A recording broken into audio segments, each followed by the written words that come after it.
Ya hoy damos o finalizamos con este tercer encuentro con el curso de Filosofía de las Ciencias para el doctorado. Eh, en esta unidad, que es la unidad 3, vamos a trabajar o vamos a comentar un poco lo que ocurre dentro de la filosofía contemporánea, que va del método científico a la crítica de la razón moderna. Ya todo eso que hemos visto, que ustedes han investigado para cada una de las actividades, cada una de del pensamiento que hemos desarrollado hasta el momento entra en una pequeña crisis cuando empezamos a hacer preguntas diferentes a las que se estaban haciendo hasta el momento. Veníamos muy cómodos, si lo queremos ver desde ese punto de vista, porque veníamos de que Dios era el centro de todas las cosas. Sí, algo cómodo, algo tranquilo, no teníamos que reflexionar en ese momento, en la edad medieval. Y luego viene la razón o el hombre que se impone a todas las demás realidades. Es decir, otra forma de estar tranquilo, la razón es la primicia, todo lo que está, dejamos de un lado a Dios y pusimos al hombre la ciencia llega un momento en el que se acomoda. Cuando ya en la Edad Media se acomodó con el Dios, el centro de todo, viene una persona que piensa diferente y colocamos al hombre como principio de todo. Y lo mismo pasa con la filosofía contemporánea. Ya viene la filosofía moderna cómoda en su manera de ver el mundo, de cómo interpretarlo, de cómo formularlo, y se empiezan a realizar diferentes preguntas que hacen que esa manera de ver el conocimiento, de pensarlo, de entenderlo, sea totalmente diferente, o si no es totalmente diferente, existan nuevos enfoques que son necesarios para poder entender y comprender lo que es el estudio de las ciencias, que eso es lo que perseguimos con filosofía de las ciencias, entender realmente qué es una ciencia, cuáles son sus elementos, y cuando nosotros vayamos a realizar nuestra tesis o empezamos a desarrollar nuestro pensamiento, automáticamente podamos entender y comprender qué elementos sí o sí debemos tener nosotros en nuestra teoría,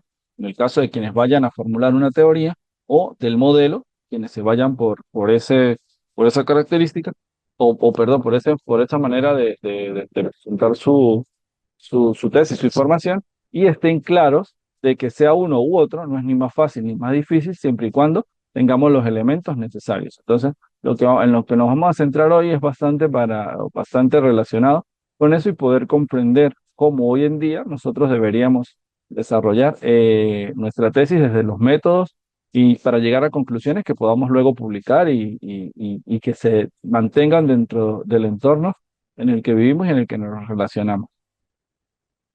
El primer pensador que vamos a ver el día de hoy, vamos a ver así varios pensadores de manera rápida, pero nos van a permitir entender y comprender esa realidad y esa lógica con la que nosotros deberíamos trabajar y desarrollar nuestra manera de verlo. ¿Por qué? Porque este primer pensador plantea la revolución de las estructuras científicas, es decir, ya como veníamos viendo y entendiendo el mundo, ya no se puede seguir viendo desde esa manera. El positivismo nos dice de que toda la ciencia, con Augusto Comte nos dice que la ciencia debe ser objetiva, debe ser medible, cuantificable, solamente la que se cuantifica era realmente ciencia, y es donde empezamos con estos pensadores, este cambio de paradigma, este cambio de ver la realidad que va cambiando. Nace en Cincinnati, fallece en Cambridge. Si se dan cuenta, los filósofos que hemos estudiado hasta el momento, todos eran europeos. Ya tenemos a este señor que es norteamericano. Tiene o una de sus mayores obras, La estructura de las revoluciones científicas de 1962, cuando él plantea cómo las ciencias debe también tener una revolución.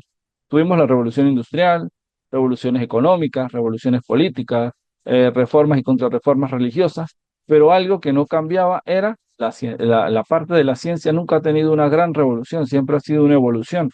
Pasamos del pensamiento antiguo al pensamiento medieval, y luego del medieval al moderno, pero siempre ha sido paulatino, nunca fue haciéndose grandes preguntas, grandes cuestionamientos, sino esto no me gusta y paso a lo siguiente, mientras que estas revoluciones que se dan en este momento del pensamiento en contra del positivismo y de lo que no podemos entender cuantificablemente, viene a ser una contraposición de frente, que es lo cualitativo, lo crítico es necesario, también no solamente podemos medir por números, sino que también por cualidades y por acciones. Entonces es una revolución porque son dos grandes opuestos que se chocan.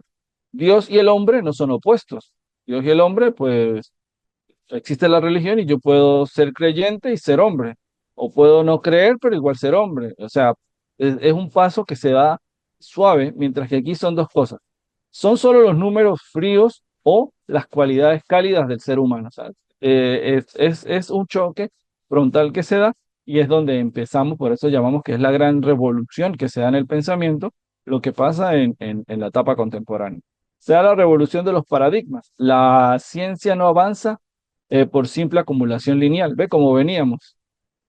Para explicar el medioevo, ¿de qué nos tomamos? De Platón y de Aristóteles. ¿Quiénes eran ellos? Filósofos, los que estaban dentro de la primera etapa de la filosofía. Luego, para entender el Renacimiento, nos vamos de nuevo hacia los primeros filósofos y utilizamos los métodos de la parte medieval. Va poco a poco, va paulatinamente, va evolucionando. En cambio, aquí no, aquí es un choque que se da de forma frontal. Hay una discontinuidad, se da un cambio.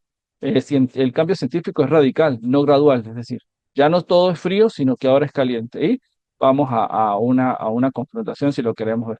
Y esa parte caliente se da por la, si lo queremos llamar así, por la dimensión social. El conocimiento depende de la historia y de la comunidad científica. Es decir, el conocimiento no es solamente frío, sino que también necesita de las experiencias para poder que tenga mayor elemento. Gracias a este señor tenemos el concepto de paradigma, que es una matriz disciplinar que articula teorías, métodos, valores y ejemplares compartidos por una comunidad científica en un momento histórico determinado. Entonces, los paradigmas están hechos de un momento histórico, encerrar y enclaustrarla bajo un solo principio y querer, no es solamente de que yo quiero traerme un método, por lo menos, traerme el marxismo de Marx, aplicarlo en la sociedad del día de hoy porque son paradigmas diferentes. Nuestra sociedad piensa de una manera diferente a la que se pensaba en ese momento. Entonces es importante que la teoría, los métodos, los valores, los sepamos utilizar. Yo les decía en el encuentro anterior que mi tesis doctoral fue centrada en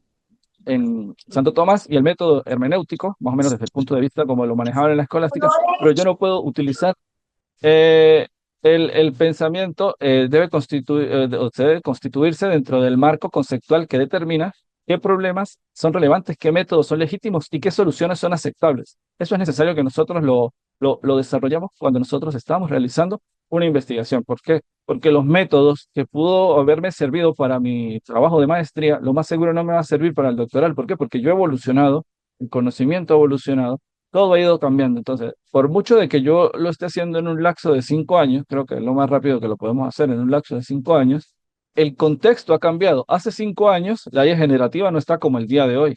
Hace 5 años estábamos en una pandemia, finalizando todavía, normalizándose. Es decir, todo cambia en nuestro contexto. ¿Por qué? Porque la vida es eso. Entonces, por más de que yo quiera utilizar el paradigma del 2021, en la actualidad ese paradigma ya en muchas cosas ha quedado obsoleto. Entonces eso es lo que plantea Kuhn con esa revolución científica constante de que nosotros tenemos que ser hijos de nuestro tiempo. Hay no sé, hay un pensador que dice que nosotros tenemos que ser siempre hijos de nuestro tiempo para poder entender la realidad y que lo que nosotros hagamos tenga mayor trascendencia. Opera como visión del mundo que condiciona la percepción misma de la realidad empírica. El paradigma me va a modificar esa realidad, eso como yo veo el mundo. ¿Por qué? Porque el paradigma, como decía arriba, es compartido por una comunidad científica en un momento histórico determinado. ¿Qué hace la ciencia que nosotros llamamos normal? Y si se dan cuenta que ya empieza el choque terminológico al momento de hablarlo. Es decir, está la ciencia normal, la ciencia de siempre, y está la nueva ciencia, que es por medio de los paradigmas. La ciencia normal, como se llama, es la actividad de resolución de enigmas dentro del paradigma establecido. Los científicos trabajan articulando y precisando el paradigma, no cuestionándolo. Es decir, yo voy afinando y perfeccionando lo que ya hay. ¿Por qué? Porque si salgo de allí, salgo de la comunidad científica. Y si salgo de la comunidad científica, mis tratados y mis estudios, lo más seguro, no van a ser bien vistos. Eso pasa con los grandes pensadores como Einstein, de ejemplo, que costó muchísimo para que lo reconocieran sus contemporáneos y coterráneos como un igual. ¿Por qué? Porque tenía una manera diferente de ver la ciencia. Lo mismo con Oppenheimer y lo de y las fusiones y demás, todas esas cosas van cambiando. ¿Por qué? Porque una de dos, los quienes rechazan al que piensa diferente, los que están trabajando para articular y precisar el paradigma, los que no salen de su manera cómoda de pensar. Siempre quien cuestione va a aceptar cualquier idea y lo va a permitir y lo va a hablar y lo va a discutir. Ya luego, si esas ideas son sin sentido, pues ya ahí cambiaría la cuestión, pero siempre es abierto y eso sería lo que viene a ser el paradigma en relación a la ciencia tradicional o la ciencia normal. Se asume la validez del marco teórico y se busca ajustar la naturaleza a sus categorías. Eso pasa mucho cuando nosotros, entre comillas, manipulamos una investigación. Yo trabajo en un centro educativo y para mí la directora es la peor persona que existe en el mundo y por tanto yo mi trabajo voy a hacerlo centrado y voy a buscar las teorías y todo para que me justifiquen de que la dirección es lo peor que hay en mi institución. Pero luego cuando vamos a la realidad que nos dicen que son los trabajadores y no el director, entonces ¿qué hacemos nosotros? Seguimos manipulando, moviendo, cerrándonos a la realidad y decimos, la directora es la peor persona que existe en nuestra organización, pero los resultados, por medio de las encuestas y lo que hayamos realizado para tener la información que nos dicen, que son los trabajadores, pero nosotros solamente nos quedamos en ese marco teórico y buscamos cómo crear categorías para justificar lo que nosotros pensamos. Y es una función conservadora, preserva el consenso, preservar el consenso y garantizar la acumulación de conocimientos dentro del paradigma. Es decir, se cierran a su paradigma y no hay posibilidad de que exista otro. Entonces, esta revolución que se da por medio de las investigaciones científicas, la creación de paradigmas, es decir, está bien, el paradigma cuantitativo es válido. ¿Por qué? Porque se ha mantenido durante siglos y tiene conocimiento y hay bastantes autores que han pensado dentro de él. Pero el paradigma cualitativo es también importante, nos permite la reflexión, nos permite verla de otra manera. Existe una persona que habla del cual y quanti, ambas se fusionan para tener una nueva visión, y está el paradigma sociocrítico que nos da una manera desde el punto de vista de las ciencias sociales diferente. ¿Qué hacen ellos? Pues tanto números como, como, como, como cualidades son valoradas para esto. Entonces, esos son los tres grandes paradigmas con los que nosotros por lo general nos encontramos cuando vamos a realizar una tesis, una investigación. Entonces, si nosotros tenemos nos limitamos a tres, imagínense las ciencias objetivas que son financiadas, que tienen recursos que deben cuidar cómo se cierran en una idea para poder evitar de que eso pase. Entonces, esa revolución parte de esto, de decir que existen los paradigmas que son hijos de su tiempo, de un momento determinado, y está la ciencia normal que no piensa, no reflexiona, sino que se queda encapsulada en su momento y creando más teorías sobre lo mismo. Si se dan cuenta, ustedes agarran una revista y pueden buscarlas de un año y van a ver temas repetitivos.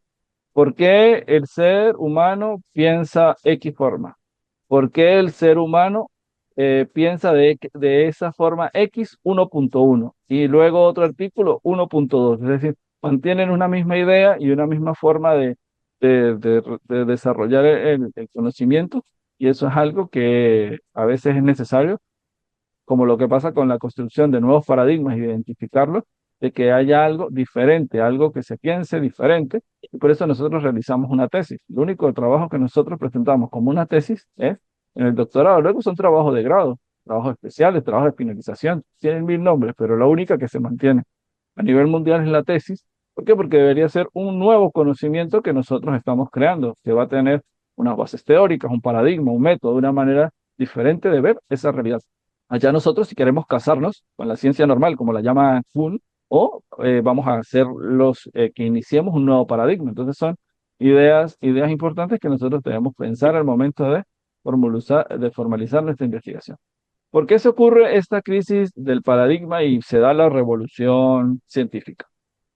Existe una ciencia normal que es la resolución de enigmas dentro del paradigma. Es decir, existe un problema, lo vamos a solucionar con este método. Existe otro problema totalmente diferente, lo vamos a ver con nada de lo que ya hacen ellos, todo tan fuera. En general, sobre el problema que hay, yo no lo adapto. Así suene raro, así a veces como que trata de contradecirse. Yo dice, no, nos estamos contradiciendo, ¿por qué? Y de una vez razonan por qué su contradicción no existe y no es como una crítica, viéramos, ¿por qué? Que es una manera de ver y de reflexionar sobre las cosas. Pero ¿qué pasa? Existen anomalías y fenómenos inexplicables. Cuando eso pasa, se casa con esa idea y su método para responderlo y a veces nos quedamos cortos, o hay personas que asumen otro método diferente y empiezan a plantear ideas y formas de ver la realidad totalmente diferentes, como el caso que les he citado de Einstein. Estaban todos los docentes, todos los científicos que pensaban de una manera y él trae a colación otra manera totalmente diferente de plantearlo. ¿Y qué pasa aquí? Empieza una crisis, hay una erosión en la confianza. ¿Por qué? Porque si yo publico un artículo que contradiga lo que hasta el momento pensamos de la IA, por ejemplo, ¿qué va a pasar?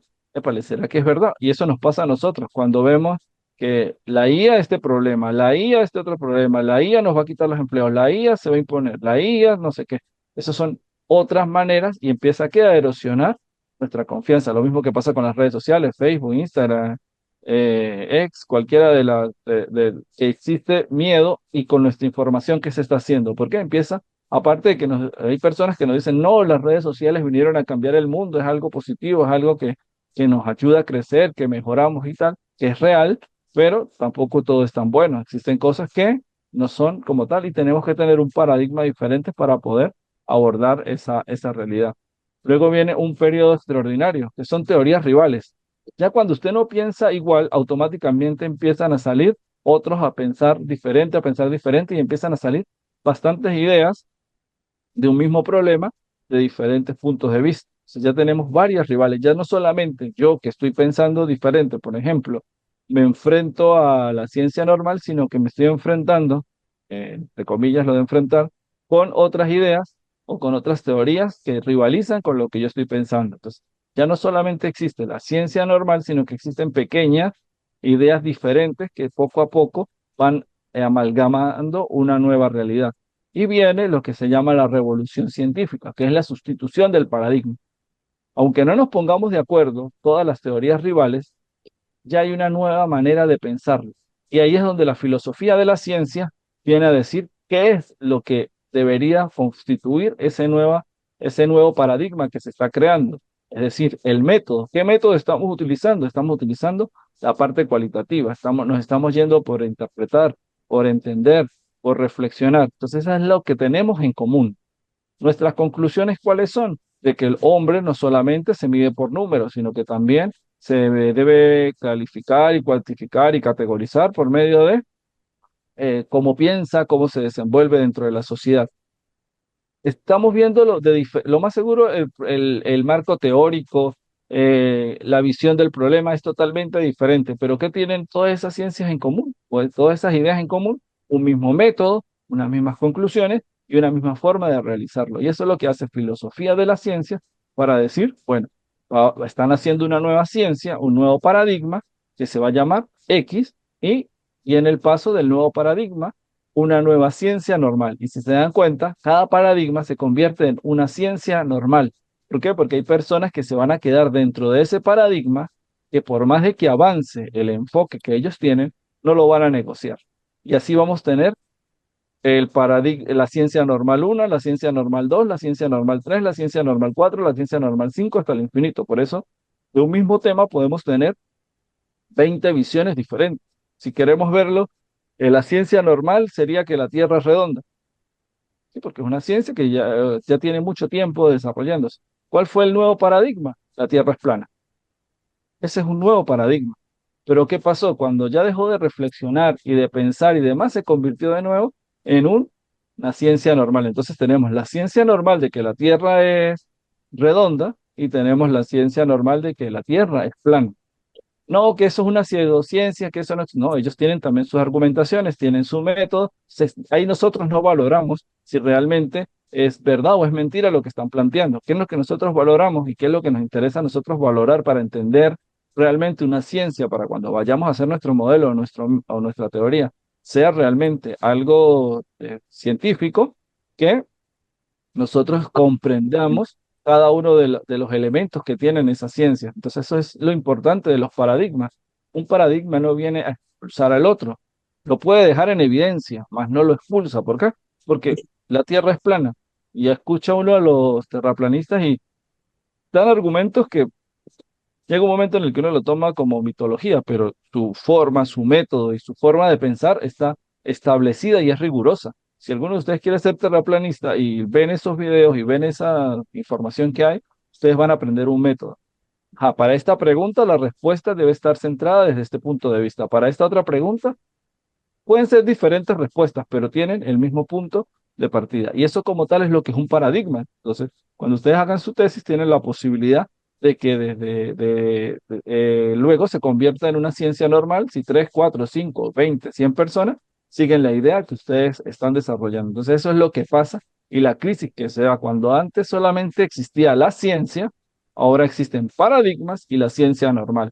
Pero tengamos claro de que todo nuevo paradigma al final se termina convirtiendo en una ciencia normal. ¿Por qué? Porque cada quien se hace dueño de lo que entre comillas creó y no quiere dejarlo de lado para decir que se equivocó. ¿Por qué? Porque nos cuesta mucho aceptar que nos equivocamos en las cosas de la vida normal. Imagínese en algo en el que usted ha invertido 5, 10, 15 años de su vida para poder fundamentar.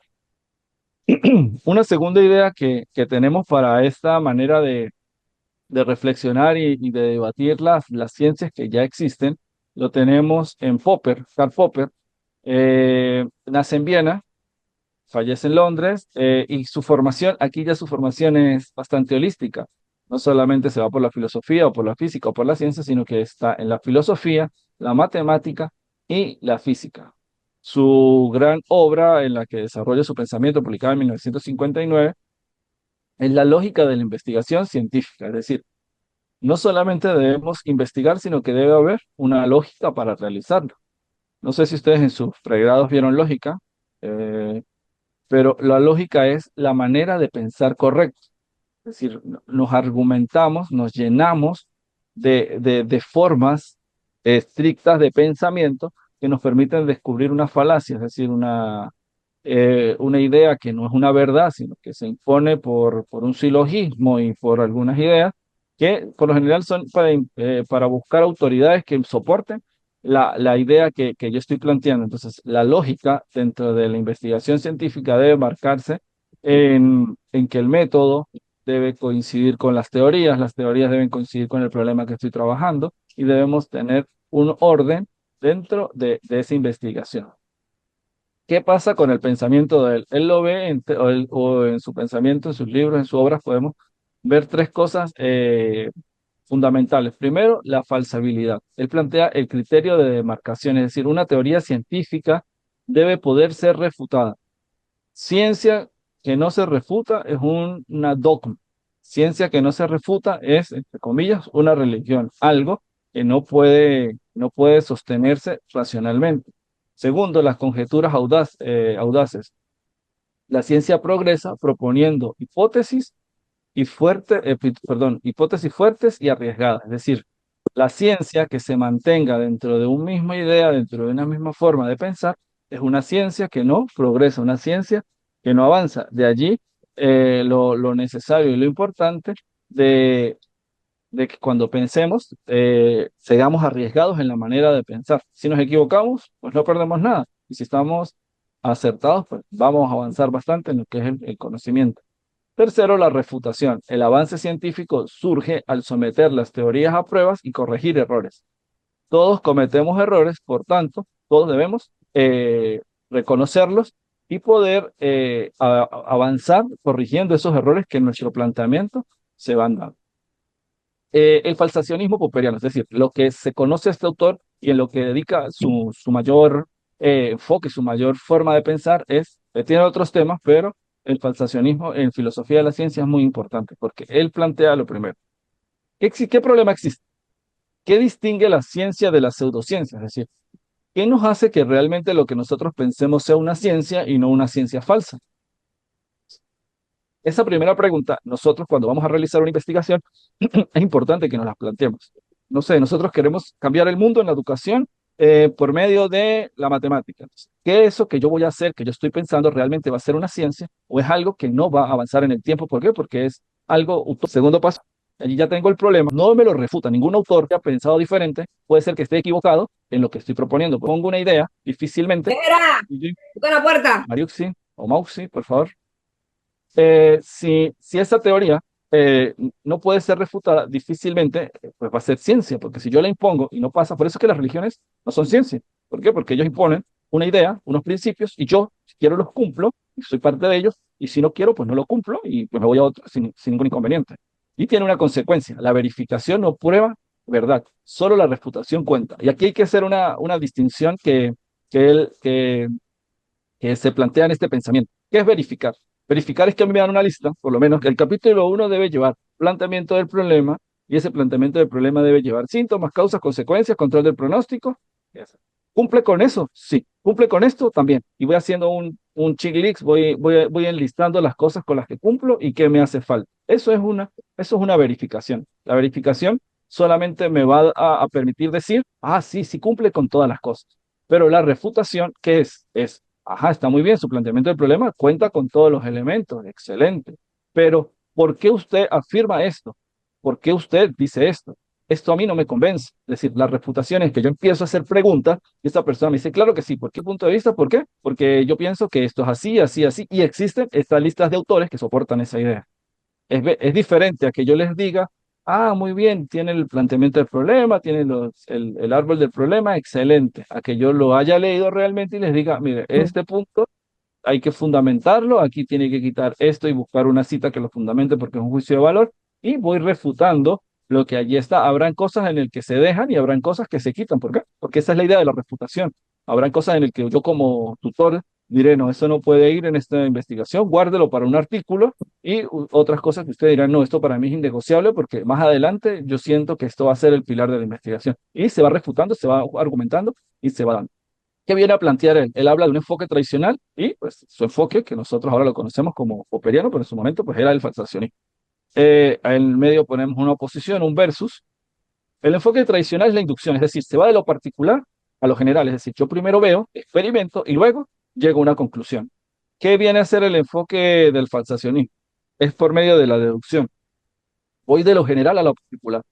Me voy a la conclusión que usted plantea en su tesis, en la finalidad que persigue su teoría o su modelo, y empiezo a desgranar poco a poco.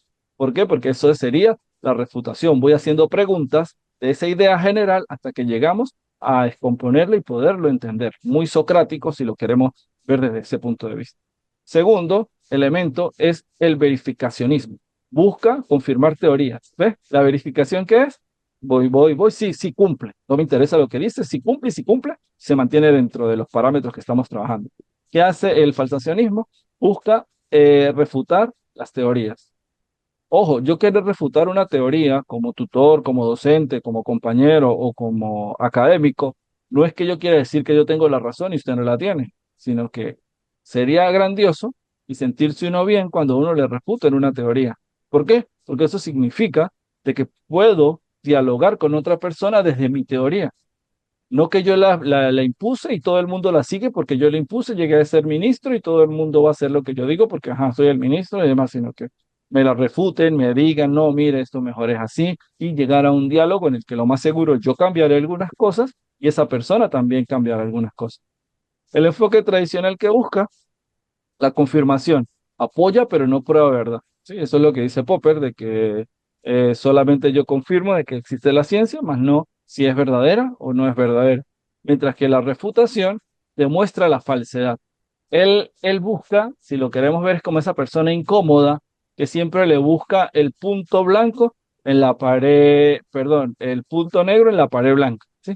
Pero es que mire, hay un pequeño defecto. Ese sería Popper, ese amigo, ese conocido que siempre busca ponerle un pero a lo que uno realiza. Pero en las ciencias es fundamental, según como él lo plantea, porque necesitamos que nuestra ciencia, que nuestra manera de argumentar se sostenga y pueda debatirse, que es lo que llega un momento cuando, si queremos unirnos un poquito a lo que decía Kuhn anteriormente, yo tengo mi paradigma y no salgo de allí, que es lo que pasa cuando la filosofía Ujú. moderna, cuando la filosofía moderna y el No, pero pensamiento moderno imposible. es porque ya llega un punto en el que cae en la comodidad, y cuando algo cae en la comodidad ya pierde su profundidad. Entonces es cuando vuelven a nacer nuevos paradigmas, y por eso es que empieza la crisis de la modernidad, porque ya se llega a un punto en el que todo el pensamiento se encuentra acomodado. ¿Qué otra cuestión podemos sacar del pensamiento de Popper y el falsacionismo, el método y el progreso. Es decir, la forma en que nosotros realizamos el método, cómo lo desarrollamos, nos va a permitir un progreso. Que hoy tengamos guía generativa viene por un método que se ha estado trabajando por medio de inteligencia artificial que no generaba, sino que solamente repetía. El ejemplo lo podemos ver en Alexa. Si usted le dice a Alexa, ¿por qué el cielo es azul? ¿Qué le va a decir ella? Está entrenada para decir en Wikipedia y empieza a leernos todo el artículo de Wikipedia. Pero si usted les dice, hoy en la mañana el cielo estaba azul y ahora está rojizo, ¿qué pasó? ¿Qué le va a decir ella? No entiendo tu pregunta o no puedo responder o este modelo no cuenta con esa característica. Es decir, hubo un método que poco a poco fue progresando hasta que ahora nosotros decimos por el teléfono, si ustedes quieren agarrar cualquiera de las guías, ay, ¿por qué el cielo a la mañana fue azul y fue rojizo? Entonces le empieza a decir, hubo según tal fuente, le dice, es decir, el método que se crea va permitiendo un progreso siempre y cuando seamos honestos al momento de trabajar. Entonces, ¿qué es lo primero que se da cuando nosotros vamos a realizar una investigación? Se da una conjetura audaz, es decir, una hipótesis arriesgada y creativa que va más allá de la evidencia disponible. Por lo menos, ¿por qué yo quiero en mi tesis trabajar sobre una antropología contemporánea? ¿Por qué? Porque lo más seguro no hay algo escrito o yo no he leído algo sobre ese tema y yo digo, vamos a hablarlo sobre una antropología contemporánea. Y empiezo a buscar teorías además y voy realizando esa hipótesis arriesgada por medio de pruebas críticas y severas, que es el segundo paso que busca encontrar contraejemplos. Ah, mira, porque existe una antropología eh, moderna, pero es que todavía no encontramos una antropología contemporánea. Y empiezo yo a buscar que si por lo menos la antropología moderna hablaba de que el hombre es el centro de las cosas y todo es las medidas de él, pues en una contemporánea no es así, porque en una contemporánea debe haber muchos más elementos. Hay globalización, hay redes sociales, hay el internet, hay mil factores que podrían hacer de que sean elementos necesarios para entender al hombre ya no solamente como lo veíamos en la parte moderna, que todo se medía a él, sino que ahora el hombre muchas veces se mide con la tecnología. Es decir, si como yo voy con la tecnología, mi valor, mis capacidades son mucho mejores que anteriormente de que todo giraba a mi alrededor. Entonces, poco a poco es esa hipótesis que voy creando. Y luego viene un intento de refutación. Nosotros cuando hacemos algo tenemos que ser honestos. Debemos nosotros mismos refutarnos eso que estamos realizando. ¿Cómo lo vamos a refutar? Leyendo bastantes autores. No solamente los que dicen lo que yo quiero para mi trabajo, sino también quienes están en contra. Porque a veces de los que están en contra aprendemos más que de los que piensan lo mismo. ¿Por qué? Porque los que piensan lo mismo ya van a decir lo mismo que yo sé, mientras que el que piensa en contra me va a dar nuevos argumentos y me va a permitir responder diferentes preguntas o otro enfoque de las preguntas. Ese intento de refutación son pruebas críticas y severas. Busca encontrar contraejemplos. Si se dan cuenta, en cuanto a la hipótesis arriesgada como en el intento de refutación, va en la búsqueda de contraejemplos. ¿Por qué? Porque al yo momento de arriesgarme en un primer momento para plantear la hipótesis, busco contra qué estoy luchando, si lo queremos ver de esa manera. Y cuando voy a refutar, busco quiénes están en contra de la manera que yo pienso. Ahí ya se vuelve mi contrario. ¿Para qué? Para poder que mis argumentos tengan mayor sentido, como les decía con los terraplanistas. Ellos tienen sus respuestas desde un enfoque. Ellos no quieren la misma respuesta y todos dicen lo mismo. Tienen un enfoque para responder cada una de las preguntas, es decir, sus contraejemplos. Y eso es importante que nosotros lo tengamos cuando estamos utilizando un método y queremos progresar en lo que estamos desarrollando. Y por último, viene el proceso científico, que según Popper, si resiste la refutación, es una mejor teoría. Una teoría que se enfrente a 100 refutaciones va a ser mejor a una que se enfrente a 5. ¿Por qué? Porque la que tiene 100 refutaciones ha tenido 100 posibilidades de crecer, mientras que la que tiene 5, pues solamente tuvo 5 formas. Ojo, y a veces cuando se da la refutación, puede ser que mi teoría no se sostenga. Mi teoría se caiga como un castillo de naipes. ¿Por qué? Porque no estaba bien fundamentada y por eso se cae. Por eso a veces ustedes llevan su proyecto todos emocionados al docente de la materia o a quien va a ser su tutor y les dice, sí, está muy bien eso, pero mejor porque no lo enfocamos desde este punto de vista. Cuando nos dicen eso o nosotros decimos eso que estamos diciendo automáticamente, o sea, puede ser una buena idea, pero ya está muy avanzado y ya no le va a dar chance de fundamentar lo que usted quiere. Mejor enfóquelo de esta manera para poder que salve la investigación que ya va realizando. Entonces, no siempre significa de que nuestra ciencia, nuestra manera de pensar, se va a mantener, porque esa es la idea de la refutación. Puede ser de que a la pregunta 99 me hace caer mi sistema. ¿Qué? Porque ya ha respondido bien 98, es que la pregunta 99 viene a atacar algo que yo no me había dado cuenta y que nadie se ha dado cuenta y hace que mi sistema se caiga. Entonces eso es importante también estar abiertos a que la reputación puede decir que mi intento, mi trabajo, mi gran esfuerzo se queda corto al final. Y el conocimiento avanza por eliminación de errores. Eso es lo que nosotros hacemos con la reputación, ir eliminando poco a poco. El primer terraplanista, lo más seguro de 10 preguntas que le plantearon, no pudo responder ninguna. ¿Pero qué le permitió eso? Empezar a investigar, ver, razonar, pensar y responder esas 10. Ya ahorita les podemos hacer 1000 y las van a responder. ¿Por qué? Porque tienen un método y una forma, unos principios sobre los cuales trabajar. Entonces, por eso es importante siempre tener claro el método y cómo nosotros vamos a ir progresando con ese método. Porque si esa primera persona terraplanista se hubiese engañado a sí mismo y no hubiese pensado, difícilmente ese movimiento se hubiese mantenido. Pero como lo piensan, lo reflexionan, estudian, no sé, estudian ciencia, física y demás solamente para sostener su manera de ver el mundo, me ha permitido desarrollar argumentos que hasta cierto punto son valederos, pero que luego pues las evidencias dicen que no, pero es algo que se mantiene en el tiempo.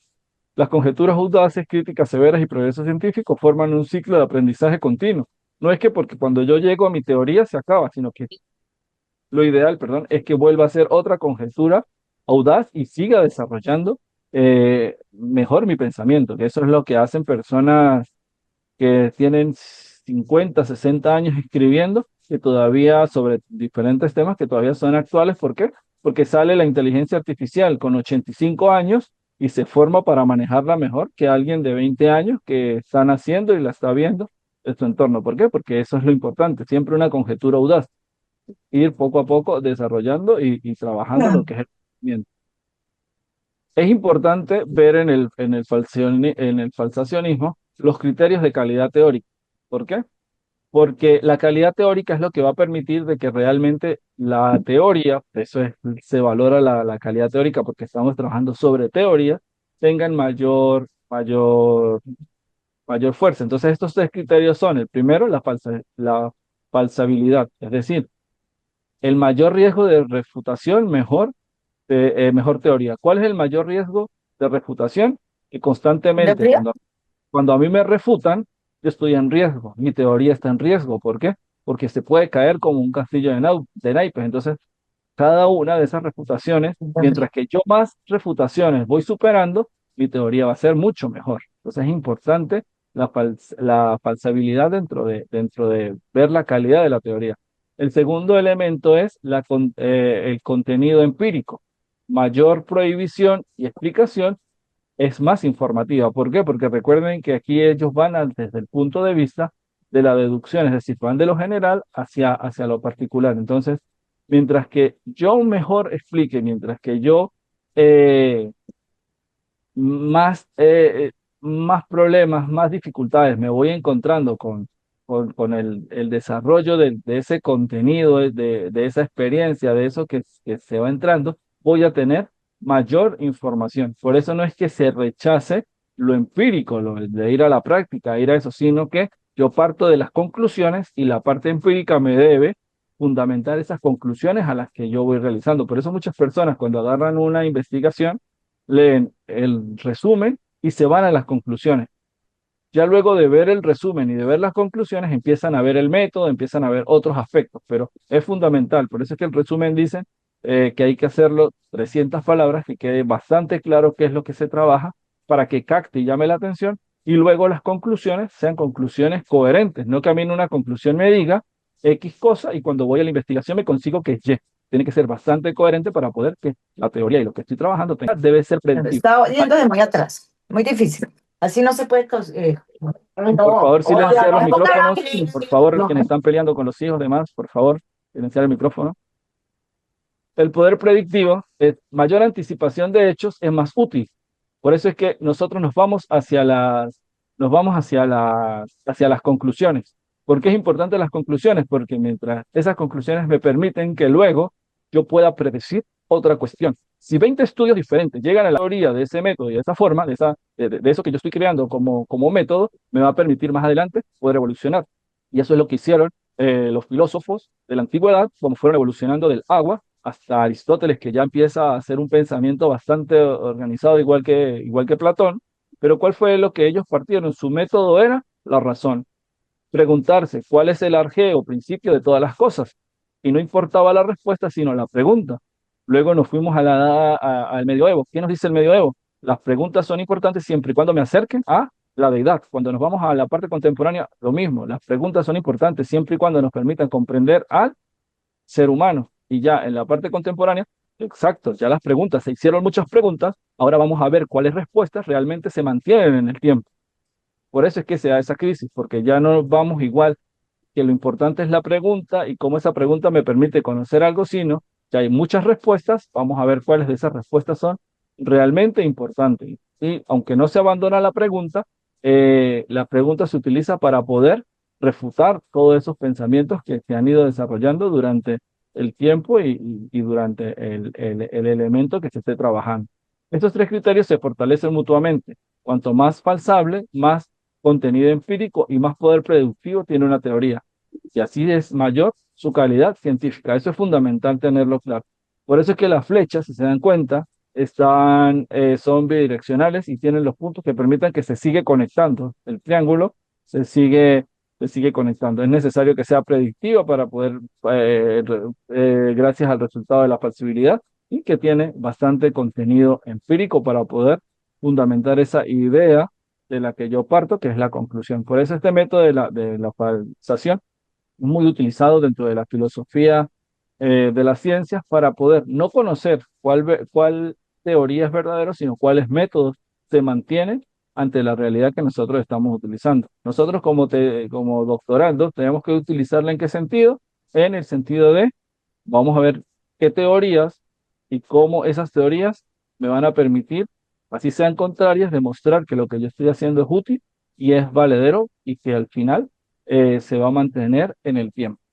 Algo que me imagino que ustedes ya han estudiado y han trabajado, si están del área de la educación, tuvieron que haberlo visto en varios aspectos, no solo en filosofía, la famosa Escuela de Frankfurt, donde Adorno, Horkheimer y Marcuse, junto a otro grupo, se, se reúnen y empiezan a establecer una línea de pensamiento que tiene su origen en el marxismo. ¿Por qué? Porque existía el poder que se impone, el poder que, recuerden que ahí hay varias guerras en el siglo XX, y si se dan cuenta, por sus edades, todos van a tener entre 20 y 30 años cuando pasa la primera gran guerra todavía están con 40 y tantos años cuando ocurre también la segunda gran guerra mundial y aparte todas las pequeñas guerras que ellos van viviendo, entonces se dan cuenta de que eh, el ser humano,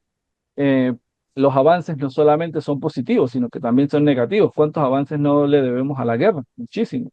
Entonces, de manera general, el pensamiento de Adorno, que la crítica de la razón instrumental y de la industria cultural como formas de denominación, ellos aquí vienen a hablar de la dominación, fruto de ese marxismo, fruto también de lo que ellos comprueban por medio de las guerras, la dominación. Pero un elemento que ellos van a incluir es la emancipación. ¿Qué es la emancipación? Cuando yo me revuelvo, cuando yo me libero, cuando yo dejo atrás esa autoridad que se me impone y lo empiezo a pensar diferente. Algo muy relacionado con las estructuras de poder que trabajaba como tal Marx al momento del choque entre la burguesía y el proletariado. Eh, Horkheimer plantea la distinción entre la teoría tradicional y la teoría crítica orientada a la emancipación. Ojo, si alguno de ustedes quiere trabajar con el paradigma sociocrítico, Estas tres personas son pilares para que ustedes fundamenten el método crítico y la teoría crítica que fundamente lo que ustedes van a trabajar. Sin ellos, aunque hayan teóricos que hayan avanzado más, sin esta base es casi imposible entender realmente el paradigma crítico o sociocrítico si lo queremos trabajar. Es fundamental. Se los digo porque mi tesis fue por este lado y la importancia que tienen ellos es fundamental para poder entender y comprender lo que luego otros autores más actuales han ido marcando.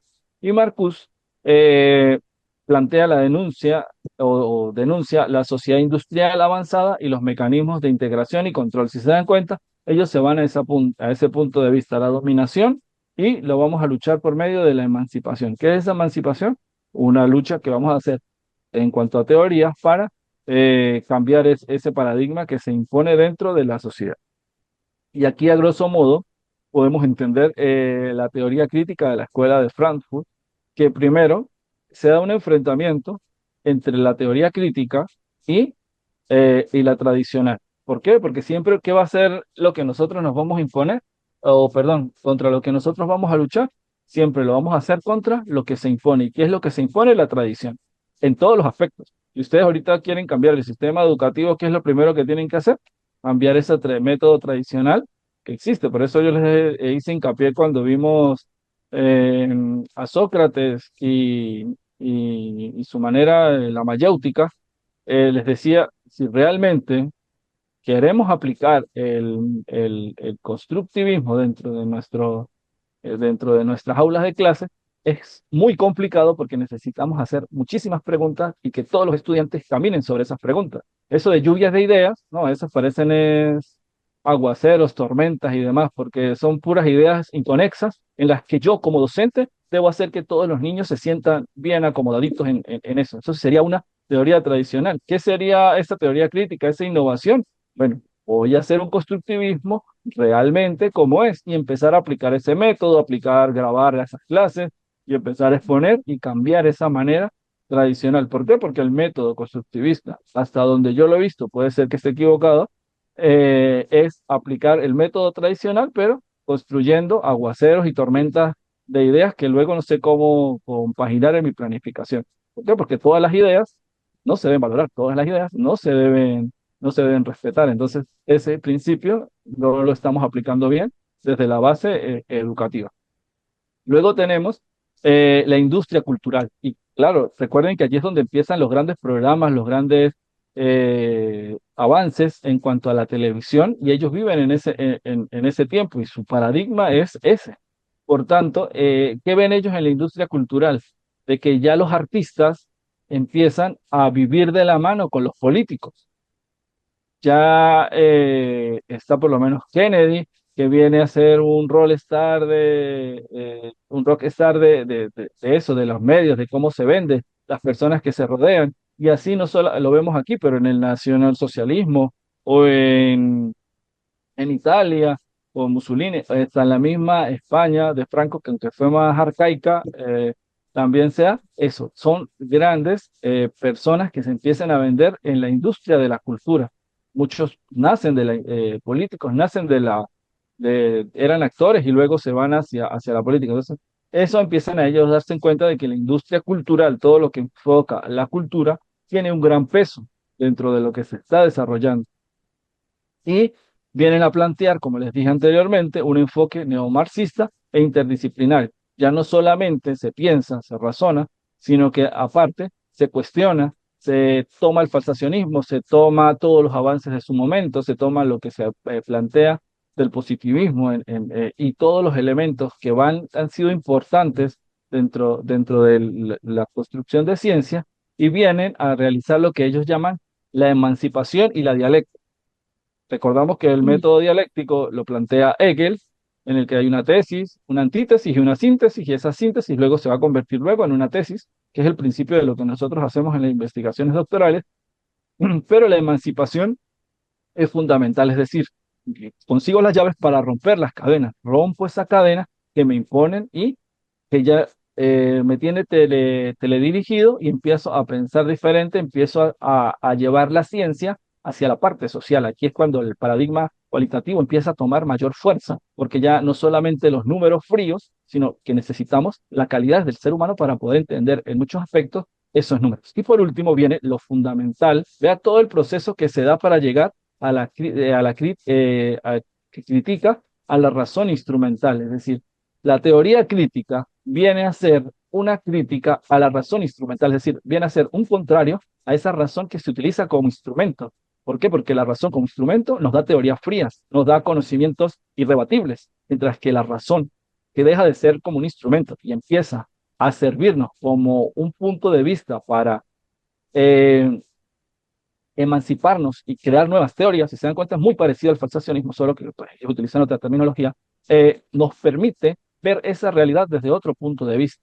Y ahí la crítica, aquí hay que aclarar de que toda crítica deja algo positivo al final, porque una crítica significa, si a mí me están criticando por cómo me he visto, por cómo hablo, cómo hago cualquier cosa, eso ya no es crítica, eso ya es meterme en la vida de la otra persona.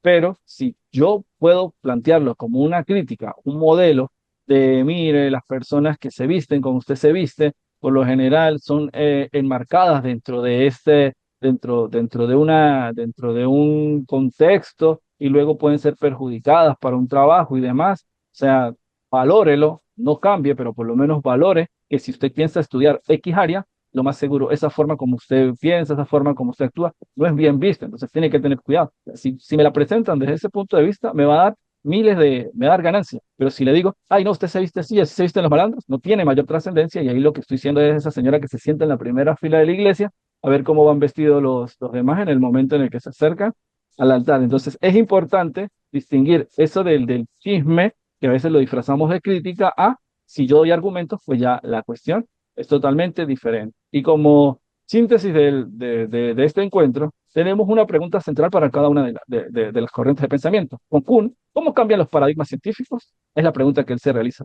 Popper dice, ¿cómo se prueba y se refuta una teoría? Uno busca cómo se cambia, otro cómo se refuta. Y el tercero, ¿qué intereses y poderes hay en la ciencia? ¿Por qué? Tenemos que estar claros de dónde viene, que viene del neomarxismo, de la dialéctica, y es claro que ese es un aspecto muy importante para ellos. Luego, ¿qué respuesta da Kuhn a su pregunta? La ciencia avanza por revolución y anomalías, que fue lo que vimos. Luego, Popper avanza por conjeturas y la falsación crítica.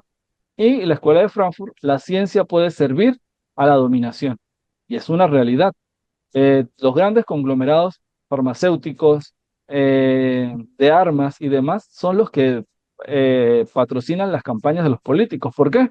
Porque saben que la ciencia tiene poder. Las farmacéuticas necesitan estar influyendo en el poder para poder seguir haciendo las vacunas y todas las cuestiones que ellos experimentan en diferentes lugares, porque es normal. Los avances científicos son por medio de experimentación, que no debería ser por parte ética, pero es algo que se ha normalizado dentro de esto. ¿Qué implicación tiene la teoría de propuesta por Kuhn? El conocimiento es histórico y comunitario. Es decir, yo no soy aislado al conocimiento de mi comunidad. Con Popper, la verdad se busca con crítica racional. Necesito ser racional para poder llegar a falsar las teorías, no solamente por motivaciones de que me cae mal o me cae bien. Y la escuela de Frankfurt, el saber debe ser autorreflexivo y emancipador. Busca siempre el que nos dé la libertad. Y aquí tenemos dos frases para finalizar de Popper. La primera, cuando una teoría te parezca la única posible, considéralo una señal de que no has entendido ni la teoría ni el problema que pretendía resolver. Lo deja claro. Si usted se casa con una sola teoría y usted piensa que su teoría es la que vale, él ya deja claro de que no se ha entendido ni la teoría ni el problema. Por eso nosotros tenemos que estar abiertos a diferentes enfoques ante un mismo problema y ante una misma situación. Lo que ahora llaman resiliencia, algo así lo podríamos enmarcar allí. Y la segunda, en la medida en que una afirmación científica habla de la realidad, debe ser falsable. Y en la medida en que no es falsable, no habla de la realidad. Entonces, una teoría que no pueda refutarse, con la que no se pueda discutir, con la que no se pueda plantear ideas y demás, pues difícilmente podemos categorizarla como como una realidad que realmente se encuentre o nosotros la podamos encontrar en la realidad. Y eso es lo que ustedes van a hacer con su tesis. Van a falsearlo para poder llegar a la realidad que están tratando de entender y de comprender. Entonces, con esto sería, damos eh, por cumplido lo que es el programa con el que nosotros deberíamos salir para ir luego a otras asignaturas, ya con las ideas claras de que filosofía de la ciencia vamos a ir a ella para buscar métodos que me permitan mejorar o cambiar mi manera de ver el mundo, lo cual en ningún momento va a ser de que eso al final pues sea lo único valedero, sino que tenemos que tener diferentes formas para abordarlos. Como les digo, podemos ser muy creyentes o muy contrarios a las creencias, pero al final del día siempre es importante que lo que nosotros realicemos, lo realicemos de forma honesta, así en algún momento pues, vaya en contra de lo que yo creo que es la verdad.